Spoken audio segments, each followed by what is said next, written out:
नमस्कार साथियों, मेरी ये समीक्षा स्टूडेंटों, छात्रों के लिए है। इसका किसी राजनीतिक दल, संगठन, देश से कोई लेना-देना नहीं है। मेरी ये समीक्षा केवल छात्रों के लिए है जो कि न्यूज़ में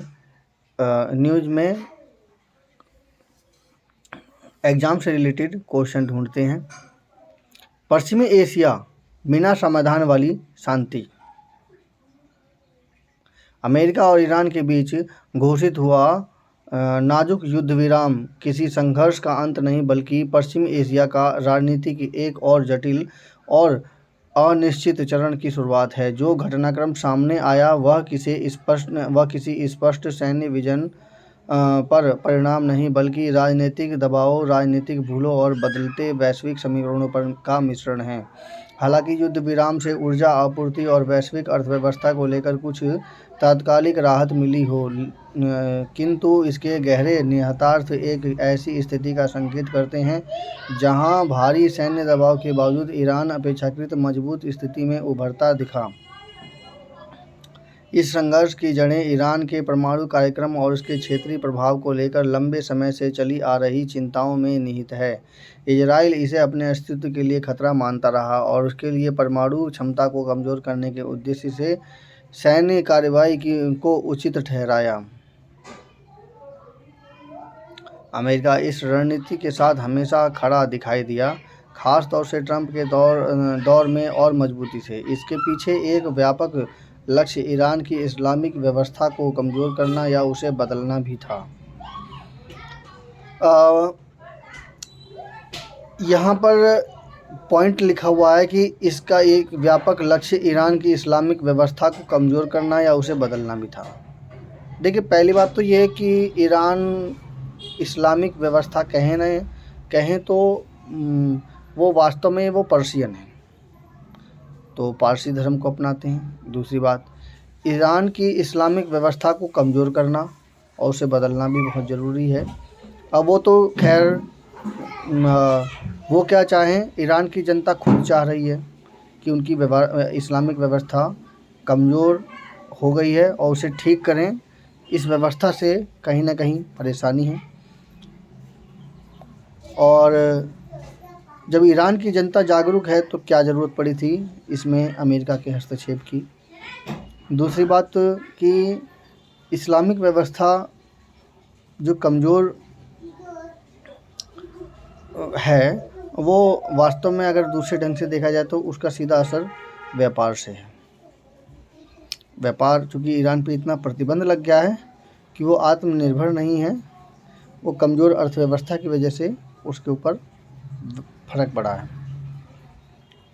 बाकी जो इस्लामिक व्यवस्था है ईरान की कुछ न कुछ तो कमी है ही, जिसकी वजह से जनता आंदोलन कर रही है। यह मान लिया गया था कि बाहरी सैन्य दबाव ईरान के भीतर असंतोष भड़का देगा और जनता सरकार के खिलाफ उठ खड़ी होगी। बाहर की जो सेना की जो दबाव है ईरान के भीतर असंतोष भड़का देगा और जनता सरकार के खिलाफ उठ खड़ा होगी।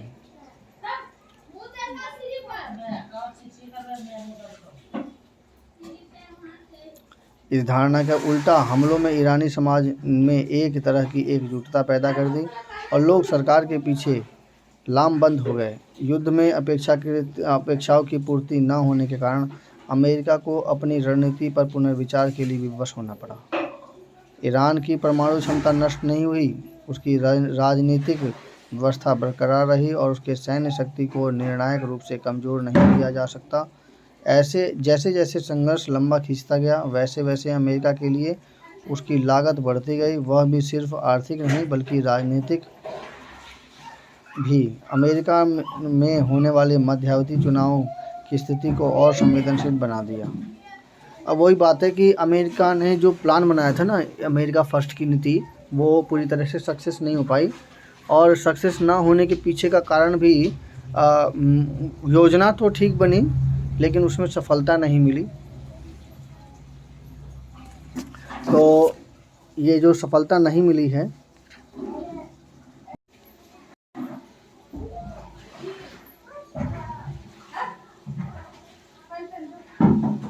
देखिए, जहाँ पर असंतोष जनता की बात है, तो जनता वास्तव में व्यापार से त्रस्त थी। जो अमेरिकी प्रतिबंध थे उसकी वजह से पूरी तरह से व्यापार बिल्कुल ठप हो गया था, जिसकी वजह से ईरान की जो करेंसी थी उसका बिल्कुल ही ज़्यादा बुरा हाल हो गया था। ऐसी स्थिति में सिर्फ़ और सिर्फ चाइना ही थोड़ी बहुत मदद कर पाता था। ऐसी स्थिति में अमेरिका ने यही रणनीति अपनाई थी कि मैं ईरान पर किसी तरह से कब्ज़ा कर लूँ, उसकी व्यवस्था ठीक नहीं है। और देखिए, है भी हकीकत कि उसकी व्यवस्था ठीक नहीं है, क्योंकि उसके ऊपर जो प्रतिबंध लगा है उसकी वजह से व्यापार पूरी तरह से चरमरा गया है। लेकिन अमेरिका को भी समझना चाहिए कि जो खाड़ी देश के बाकी देश हैं वो किस प्रकार से एक गरीब ईरान की जनता को पूरी तरह से प्रभावित कर रहे हैं, इफ़ेक्ट डाल रहे हैं, और लास्ट में फाइनल अमेरिका उस पर अटैक कर रहा है। हालांकि ऐसी स्थिति में अराजकता, असामाजिकता और कई तरह के संघर्ष का सामना सरकार मतलब करना पड़ता है, यानी कि जो ईरान की जनता ने भी करा और ईरान की शासक वर्ग ने भी करा। और इसी स्थिति में अमेरिका ने अटैक कर दिया। तो अमेरिका के जो विश्वसनीय हैं वो तो ये सोच रहे थे कि हम ईरानी जनता हमारे साथ होएगी, क्योंकि इजराइल और ईरान का युद्ध पहले से ही चल रहा था। तो उसको इजराइल के साथ सपोर्ट होने की वजह से ईरानी जनता वहीं पे पीछे उड़ गई। वास्तविकता ये थी कि अमेरिका को ईरान की राजनीतिक अव्यवस्था, ईरान के व्यापार की अव्यवस्था को लेकर के कुछ सपोर्ट करना चाहिए था जनता को, बजाय इसके कि वो इजराइल के साथ जाता। ट्रंप प्रशासन के लिए यह ज़रूरी हो गया था कि वह एक ऐसे युद्ध से बाहर निकले जो घरेलू स्तर पर लोकप्रिय नहीं था। ये घरेलू स्तर पे भी लोकप्रिय युद्ध नहीं था, बल्कि ये अंतर्राष्ट्रीय स्तर पे भी ये लोकप्रिय नहीं था। और इसके पीछे बना ये जलडमरू मध्य, हॉर्मुज जलडमरू मध्य, ये मेन कारण बना। ट्रंप की समर्थक वर्ग में भी इस युद्ध को लेकर असहजता दिखाई देने लगी थी। इसके अलावा ईरान के नागरिक ढांचे पर हमले की धमकियों ने अंतर्राष्ट्रीय स्तर पर युद्ध अपराधों को लेकर बहस को जन्म दिया, जिससे अमेरिका की नैतिक स्थिति भी कमज़ोर हुई। मौजूदा माहौल में युद्ध विराम किसी कूटनीतिक सफलता से ज़्यादा एक रणनीतिक मजबूरी जैसा प्रतीत होता है। इस प्रक्रिया में पाकिस्तान और चीन की भूमिका का सामने आना भी वैश्विक राजनीति की शक्ति संतुलन में बदलाव को दर्शाता है। पाकिस्तान का मध्यस्थ के रूप में उभरना ध्यान देने योग्य है। वहीं चीन की भूमिका यह दिखाती है कि वह अब सिर्फ आर्थिक शक्ति नहीं बल्कि कूटनीतिक रूप से भी प्रभावशाली है।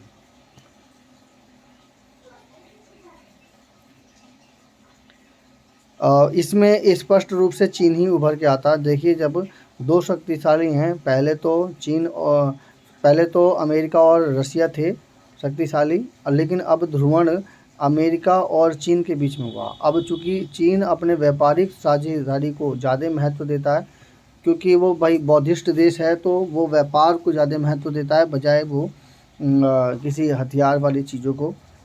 तो ऐसी स्थिति में अमेरिका जो नंबर 1 पोजीशन पे है, तो यहाँ पर कहना चाहिए कि खाड़ी देशों में युद्ध करवाकर अमेरिका ने अपनी लकीर को बड़ा किया, और इसमें अमेरिका अपनी लकीर को बड़ा करने में असफल रहा और चीन ने अपनी भूमिका निभाते हुए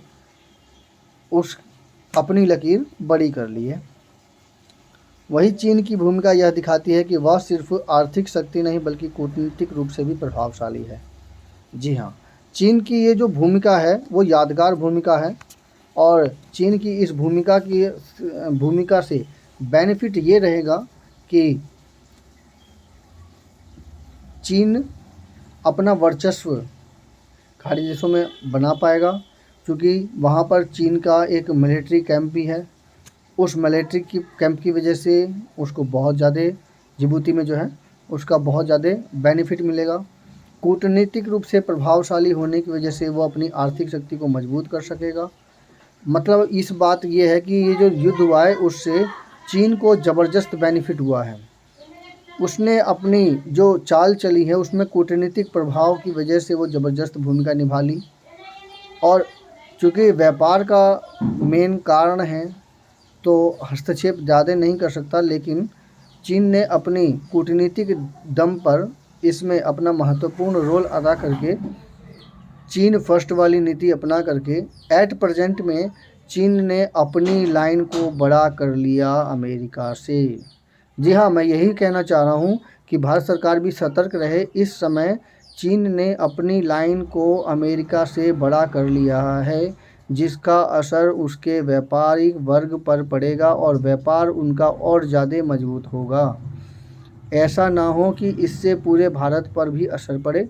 इसलिए सरकार को चाहिए, यानी भारत सरकार को चाहिए कि इस नीति को समझते हुए आर्थिक जो शक्ति और कूटनीतिक शक्ति जो चीन की है उसका असर किस प्रकार से खाड़ी देशों पे अपना प्रभुत्व बनाएगा, उसको देखते हुए भारत सरकार को भी अपना प्रभुत्व कूटनीतिक रूप से, राजनीतिक रूप से बनाना चाहिए। अप्रत्यक्ष या प्रत्यक्ष किसी भी तरह से वहाँ पर अपना प्रभाव बनाना चाहिए और बनाना पड़ेगा, क्योंकि हमारा जो व्यापार यानी कि डीजल, पेट्रोल और पेट्रोलियम पदार्थ टोटल का टोटल इन्हीं खाड़ी देशों से है। तो इसका सीधा का सीधा असर इसी वर्ग पर पड़ेगा, इसी क्षेत्र पर पड़ेगा। इसका असर इस पूरी शांति प्रक्रिया में चीन की जो भूमिका रही है वो महत्वपूर्ण भूमिका रही है, जिसकी वजह से क्योंकि ईरान में के अंदर चाइना घुसा हुआ है और चाइना पूरी तरह से उसके ऊपर डिपेंडेंट है। मतलब ईरान चाइना के ऊपर पूरी तरह से डिपेंडेंट है। और वहीं दूसरी तरफ जो अमेरिका के वर्चस्व की वजह से सऊदी अरब, इजराइल, यूएई और ऐसे जो देश हैं खाड़ी देश, वो पूरी तरह से डिपेंडेंट है। तो कहने का मतलब एक तरफ चीन हो गया और दूसरी तरफ अमेरिका हो गया। ये तो जो शक्तिशाली है उसकी विजय हुई। चूँकि शांति प्रक्रिया करवाने में चीन ने एक महत्वपूर्ण भूमिका निभा दी, इसकी वजह से अमेरिका की लकीर कम पड़ गई है, चीन की लकीर मजबूत हो गई है। अब चीन इस मजबूत लकीर की वजह से अपना प्रभुत्व किस प्रकार से बनाएगा कि वो अपनी आर्थिक प्रगति आसानी से कर सके, अपनी कूटनीतिक प्रभाव को आसानी से फैला सके, उसके लिए वो रणनीति बनाएगा। ऐसी स्थिति में सरकार को भी सजग रहना चाहिए। भारत सरकार को भी अपनी आर्थिक रणनीति भी कौशल दिखाना चाहिए, जिससे कि मजबूती आ सके। क्योंकि ऐसा नहीं है कि इससे चीन ही प्रभावित था, इससे भारत भी प्रभावित था। इसलिए अपनी कुशलता दिखाते हुए, उसे पूरी तरह से रणनीति को समझते हुए भारत सरकार को भी अपनी रणनीति इस प्रकार से बनानी चाहिए ताकि खाड़ी देशों में अपनी पैठ बना सके। हॉर्मुज़ जल मार्ग इस घटनाक्रम का एक अहम पहलू बनकर उभरा। दुनिया के लगभग 20% ऊर्जा संसाधनों की ढुलाई इस मार्ग के जरिए होती है। युद्ध विराम के बाद भी यदि ईरान इस मार्ग का प्रभाव नियंत्रण बनाए रखता है तो यह वैश्विक शक्ति संतुलन में एक बड़ा बदलाव होगा। भले ही यह नियंत्रण औपचारिक रूप से घोषित ना हो, पर जहाज़ों की आवाजाही ईरान की निगरानी या शर्तों तक के तहत होती है। देखिए, हम तो ये कहेंगे कि ईरान, ये समझ लीजिए ईरान की एक तरह की राजधानी ही वो है। अगर प्रभुत्व नहीं बनाएगा तो उसकी कोई भी एक तो ये खार्गदिक और दूसरा ये हॉर्मुज़ जल माध्य, ये अगर अपना प्रभुत्व नहीं बनाएगा तो उसकी आर्थिक स्थिति बिल्कुल ही डमाडोल हो जाएगी। तो ये समझ लीजिए कि ईरान का 80% ये 2 पॉइंट है, और ऐसी स्थिति में वैश्विक संतुलन जो है बिगड़ जाएगा। और अगर वो इस पर प्रभुत्व नहीं बनाएगा तो ये प्रभुत्व तो वो बनाएगा ही बनाएगा। और ऐसी स्थिति में जब अमेरिका और इजराइल उनके ऊपर अटैक कर दें तो ऐसी स्थिति में तो वो ज़बरदस्ती बनाएगा और हो सकता है उसमें अपना रूल बढ़ा भी दे। तो ऐसा दिख भी रहा है कि वो उसमें से जाने वाले जो भी जहाज़ हैं उसके ऊपर अच्छा खासा टैक्स लगाएगा। इसका सीधा असर वैश्विक तेल बाज़ार पर पड़ेगा। तेल की कीमतों में वृद्धि, परिवहन लागत में इजाफा और बीमा प्रीमियम में बढ़ोतरी हो सकती है। ये केवल इतना ही नहीं, इसकी वजह से पूरे विश्व की आर्थिक व्यवस्था पे भी पूरा का पूरा असर पड़ेगा। और पहली बात तो दूसरी बात कि जो भी और इसका असर पड़ने लायक भी है। जो भी इस युद्ध में जो नुकसान हुआ है ईरान का, उसकी भरपाई कैसे करेगा? वो तो ऐसे ही करेगा ना, उसका रास्ता तो चाहिए ही ना चाहिए। और जैसे कि आपने जर्मन के युद्ध में देखा, जर्मन वर्ल्ड वार फर्स्ट में जर्मन की स्थिति बिल्कुल डमाडोल कर दी गई थी। तो उसकी व्यवस्था को ठीक करने के लिए जो उसकी कमजोरियां थी, उस कमजोरी को उसने दूर किया। तो यहाँ पर भी ईरान यहाँ पर उसकी अपने प्रभुत्व को बनाने के लिए इन कमजोरी को दूर करेगा ही करेगा। और ऐसी स्थिति में ये समझ लीजिए कि ये जो युद्ध है, ये चीन और ईरान के लिए एक राजा बना करके छोड़ गया। यानी कि उस क्षेत्र में ईरान को राजा बना करके छोड़ दिया गया, क्योंकि ईरान ने चूँकि दूसरी साइड की सारे जो मेन पॉइंट हैं, जो जिसकी वजह से जो खाड़ी देशों के बाकी जो नेता हैं, बाकी जो देश हैं, वो जो उछल रहे थे जिन जिन चीज़ों पर, वो पूरी तरह से डैमेज कर दिया। इवन अमेरिका की आंख तक फोड़ दी वहाँ पर, जिसकी वजह से अमेरिका को काफ़ी ज़्यादा लॉस हुआ है। तो ऐसी स्थिति में ईरान को राजा बना करके छोड़ दिया है अमेरिका ने। अब इस स्थिति को भाप करके रसिया और चाइना पूरी तरह से शक्तिशाली होंगे, जो वैश्विक अर्थव्यवस्था को मजबूती लाएगा। ईरान को भारत जैसे देश के लिए इसके गहरे निहितार्थ होंगे, जो अपनी आवश्यकता का अधिकांश तेल व गैस आयात करता है। भारत को अपनी कूटनीतिक रणनीति बेहद संतुलित रखनी होगी। देखिए, मैं तो साफ साफ बिल्कुल स्पष्ट शब्दों में बता दूं, भारत ने केवल वहां पर एक बंदरगाह खरीदा है, जो कि कूटनीतिक स्तर पे और राजनीतिक रूप से एक बहुत ही महत्वपूर्ण है। और सच बोल दूं तो वहाँ पर भारत सरकार को दूसरा भी बंदरगाह या कोई कोस्टल रीजन एरिया खरीद लेना चाहिए। यही मौका है, अदरवाइज़ बहुत बड़ी दिक्कत आ सकती है। इसकी वजह से व्यापार हमारा पूरी तरह से संतुलित रहेगा, चूँकि कूटनीति इस प्रकार से चल रही है। अगर जब हमने एक बंदरगाह खरीद सकते हैं तो एक और भी खरीद लें। इसका बेनिफिट ये होगा कि दोनों के बीच में तालमेल बन सकता है, ईरान के साथ अच्छा रणनीति बन सकती है, और उससे गैस की आपूर्ति में भी महत्वपूर्ण रोल अदा हो सकता है। इसलिए सरकारी कंपनियों को चाहिए, यानी पेट्रोलियम कंपनियों को चाहिए कि इस रणनीति को इस प्रकार से व्यवस्थित करें कि चूँकि चीन की लकीर बड़ी हो रही है, तो अपनी भी लकीर बड़ी हो, और इस प्रकार से अपनी लकीर इस प्रकार से बड़ी हो कि ईरान के साथ भारत का संबंध ठीक ठाक हो, और हम उससे अच्छा खासा तेल हासिल कर सकें। और ना ही उससे अच्छा खासा तेल, बल्कि हमारा बाकी खाड़ी देशों से भी हम अच्छा खासा तेल वहाँ पर ला करके रख सकें। इस प्रकार की रणनीति सरकार को बना लेनी चाहिए, क्योंकि इसका संबंध ईरान, इजराइल और अमेरिका तीनों के साथ महत्वपूर्ण है। इस संघर्ष विराम के साथ ही भारत में इसे लेकर राजनीतिक बहस भी तेज हो गई है। कुछ विपक्षी नेताओं का कहना है कि इस पूरे घटनाक्रम में पाकिस्तान ने कूटनीतिक बढ़त हासिल कर ली है। हालांकि वह तर्क आंशिक रूप से राजनीतिक है, पर आज के दौर में जहां मध्यम शक्तियां भी क्षेत्रीय राजनीति को प्रभावित कर रही हैं, वहां भारत की यह जरूरी हो जाता है कि वह अपनी कूटनीतिक उपस्थिति को और मजबूत करे। यह युद्ध विराम हमें यह सिखाता है कि केवल सैन्य शक्ति के बल पर जटिल भू राजनीतिक समस्याओं का समाधान संभव नहीं है।